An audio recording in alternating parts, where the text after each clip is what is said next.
about 10 minutes to be able to catch this flight. What I'd ask now, what we do, because again, everybody is on a little tight schedule, so we're going to honor that. I would ask for the following people to come up and sit in these wonderful chairs. We're going to pull up one more. And I've asked you in any turn that you want. I think Chris wanted to be first because he's got to leave, and then Andrea and then whoever. Well, let's ask you to come sit in the chairs, and one by one just come to the mic, and give your reflections, your thoughts, your perspective on servant leadership from your perspective. So I ask the following to come up: Garden, Dr. Houston, Andrea, Chris Bell, and Linda May. Please come forward. Just have a seat in the comfortable chair.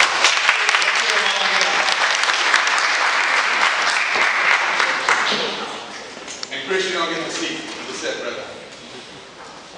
Just come on up. Yep, come on up. Here. Right here.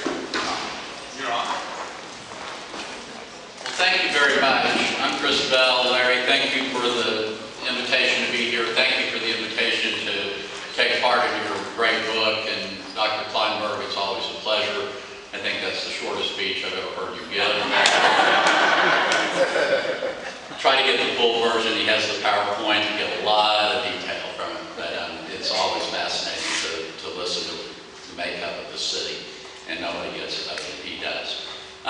Larry asked me to give an example of servant leadership, or my thoughts on it, and I think everybody has a little bit of a different take on it. But I think something that always bothered me during my time in public service was people's impressions of politicians and people who run for office and serve in public office. Because you might not have noticed, but the media paints a rather negative picture of politicians every now and then. And that's becomes the view that most people have. And when you serve, obviously there's some bad apples in government, just like there are bad apples in every profession. But for the most part, you find that people are in it for the right reason, and that they really do want to be there to serve the citizens and the people that they've been elected to represent. And my favorite example, and I would tell people what the real payoff when you're in public office are things that you never see.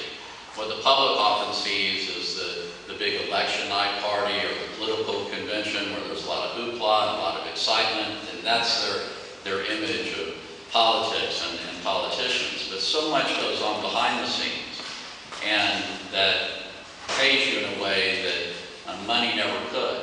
When you can simply pick up the phone and take care of a problem in someone's neighborhood or in someone's life that they might have never been able to take care of because they would run into so much red tape, that's an incredible feeling. And when I was serving on the Houston City Council, I happened to read about a project, and I can't remember where it had taken place, somewhere in Europe, and it was called Park and a Knife.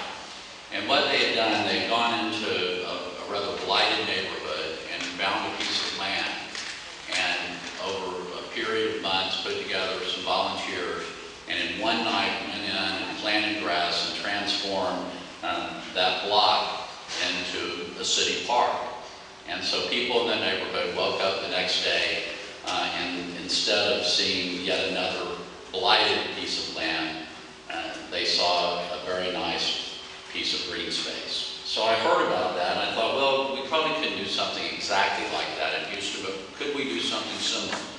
And I started asking around, and I had the privilege of being part of the Leadership Houston class that year, and proposed that as our project, that we would plan it over a series of months and get the city parks and recreation department involved, and then in 1 weekend go in and try to transform a park that had basically become just a gathering ground for drug abuse. And it was right very close to downtown, really in Midtown, Baldwin Park, on the corner of Schindler, very close to, and Elgin, very close to 288.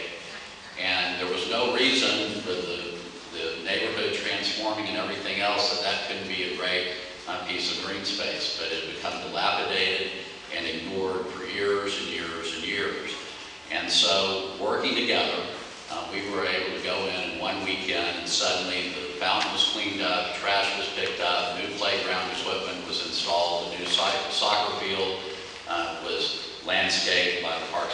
recreation department, and it was totally transformed. And there wasn't a better feeling than driving by that park in the months that, in the ensuing months, and instead of just seeing folks there abusing drugs and gathering for all the wrong reasons, that you saw families gather, and you saw parents pushing their kids in the new swing set, and you saw kids running up and down that soccer field that hadn't seen kids run on it in a long, long time. And to me, that was probably one of the most glaring examples of servant leadership that I had the privilege of engaging in, because people, it was selfless. Most of us didn't live in the area. Most of us weren't going to directly benefit from the park, but we could do something for other people to improve their